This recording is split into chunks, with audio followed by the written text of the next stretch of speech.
We're here at the Pepsico Podcast Playground at South by Southwest with a pretty good audience out here. And we want to talk to you, LL. You're kind of, in the music business, hip-hop legend, TV star, movie star, and now you're venturing into the web world. So why don't you tell us a little bit about what you're doing, especially this thing called Boomdizzle? All right, well, first, there are people there. Hello, everybody. What's up? Well, Boomdizzle kind of started off as an idea, bring artists together from all over the world, give them a place where they could share their music, a place where they could talk about music, a place where they could upload their music, and really focus, and it focused primarily on upcoming artists. But then, as I thought about it, and I thought about myself as an artist and what my dream would be right now, I said to myself, what would it be like if a kid in India, a producer, could make a song with some kid in Kansas City, and they could record online? What would that be like in real time? When we launch, it'll be possible for a kid, in Compton or a kid in South Africa to make a song with a kid in Italy, even though they never met in person, and actually be able to record and create new music online together. That sounds amazing. I mean, for the people that haven't seen the site yet, can you take us through what it looks like? What would they see once they land on that page? Well, right now the page is primarily just a social networking aspect of it. So if you go to Boomdizzle right now, it just it looks like a site that has a lot of new music uploaded and a lot of new artists that are coming together and just kind of hanging out, and everybody's rating each rating each other's music and stuff like that. But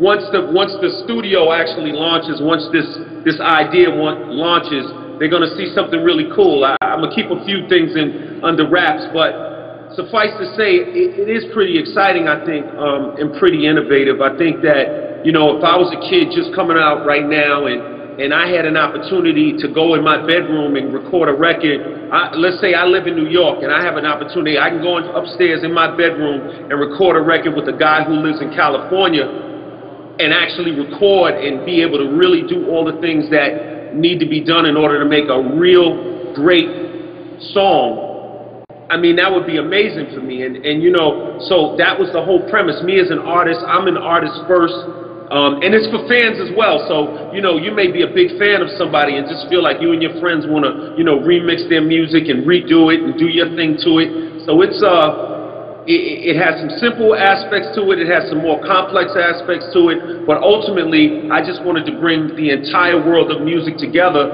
and really just make the recording process flat for the whole world so everybody could have access to the platform and be able to record around the whole globe. So talk to us a little bit about kind of your personal experience online.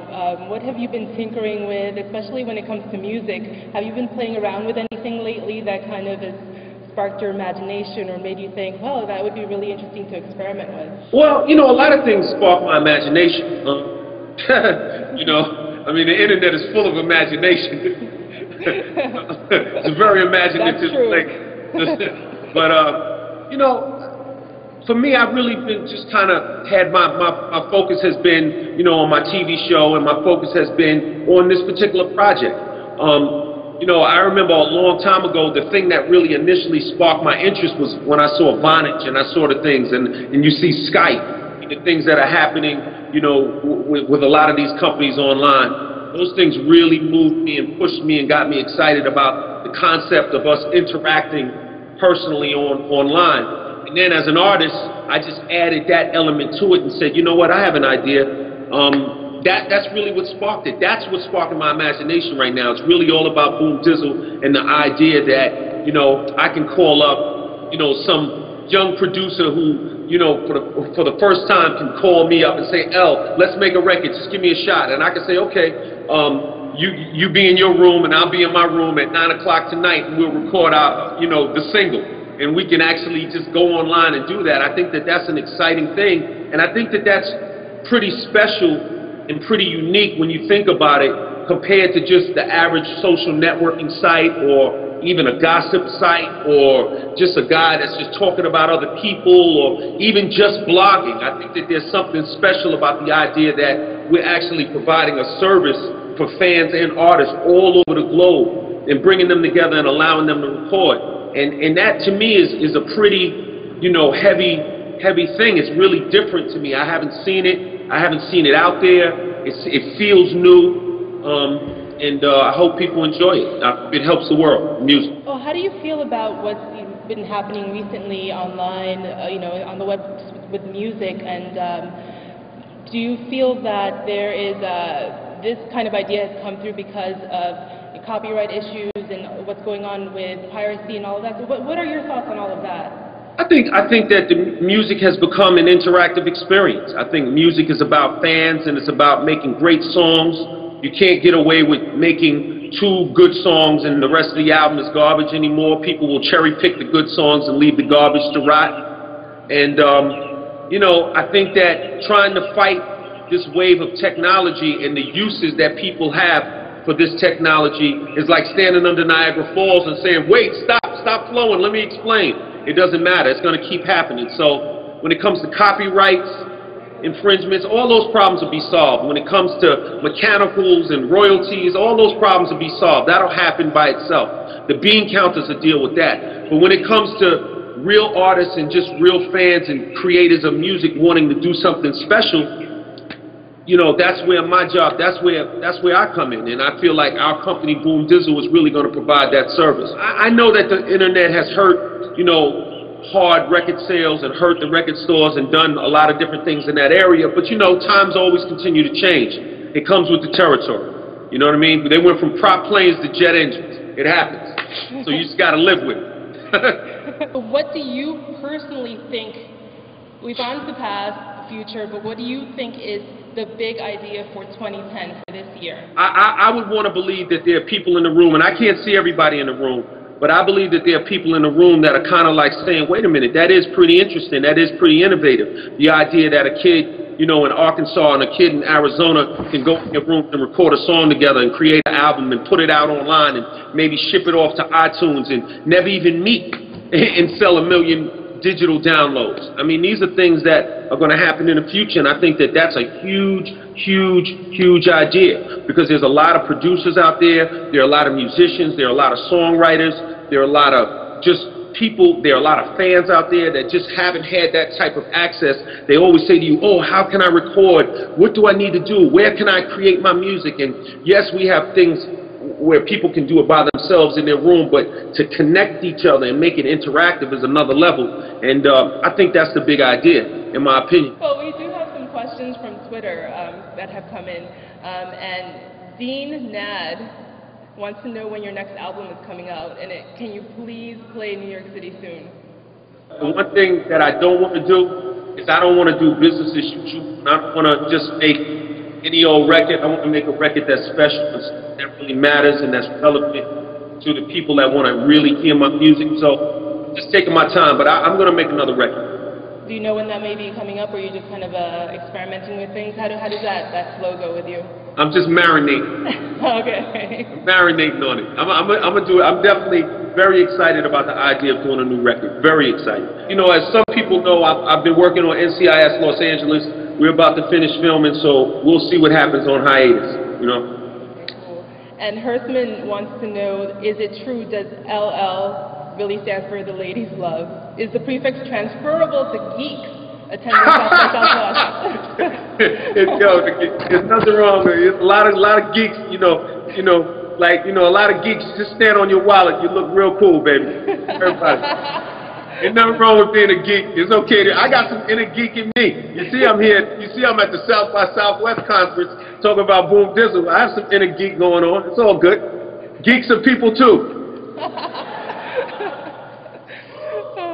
So Nicole Crumley says that, well, we kind of touched on this, that if you're making any new music, but she knows that your TV show is your first for you right now. But she can't take today's music anymore. I'm wondering what you think about today's music personally. No, what I was saying is most of the music that's created out there for that's being played on the radio is primarily for kids from ages maybe 12 to 17 or 12 to 19 maybe. And I think a lot of times when you have people in their late 20s, even mid-30s or even older, they get a little turned off by the music, but the radio stations are going after a specific market, a lot of them. I think music's in a great place. I mean, you have artists like Maxwell who are doing really, really great, but you don't hear his music on the radio as much, but he sold 1 million records, so if somebody likes it, just a different audience. So, you know, I just think it's a matter of just finding what you like. You know, you have to be willing to get out there and, find what you like. I think that it's not like it used to be. It's not, a hit record isn't just defined by what plays on the radio all day now. Nowadays, a hit record is a record that people love, so it's a different time. But I feel okay about the music out there. I mean, if I like it, I like it. If I don't, I don't. I don't pretend to like everything, and I don't hate everything.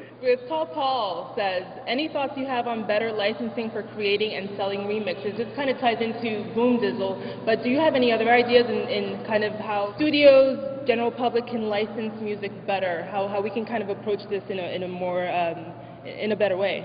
Well, I think Boomdizzle will help with that because obviously people will be able to do remixes on Boomdizzle. And one of the things you have to remember is that the remixes and the things you'll do on Boomdizzle.com are real time. So this isn't like you go, I go, you go. This is an interactive process where everything happens real time and people will really be able to record together in different countries, different cities. And I think that once you do the remixes through Boomdizzle, that it will be organized, and the licensing issue and all of those things will be a much easier problem to solve because everything is organized. It's not all over the place. People know the source. They know where the remix was done. People will be able to contact the producers who did the remixes and what have you. So I think it's a matter of a lot of this stuff just getting organized. It's kind of like everything needs to kind of be consolidated again. Great advice.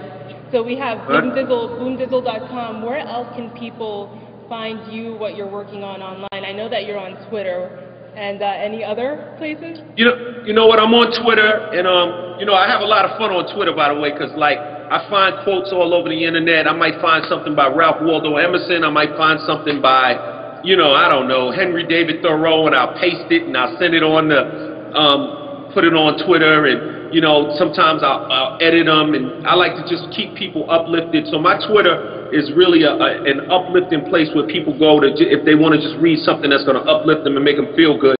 Other than that, I'm at Boomdizzle. All right, so that's at LLCoolJ. And thank you so much for sharing Boomdizzle with us, what you're working on, and we cannot wait until it comes online and we can all jump on it. Geeks Unite!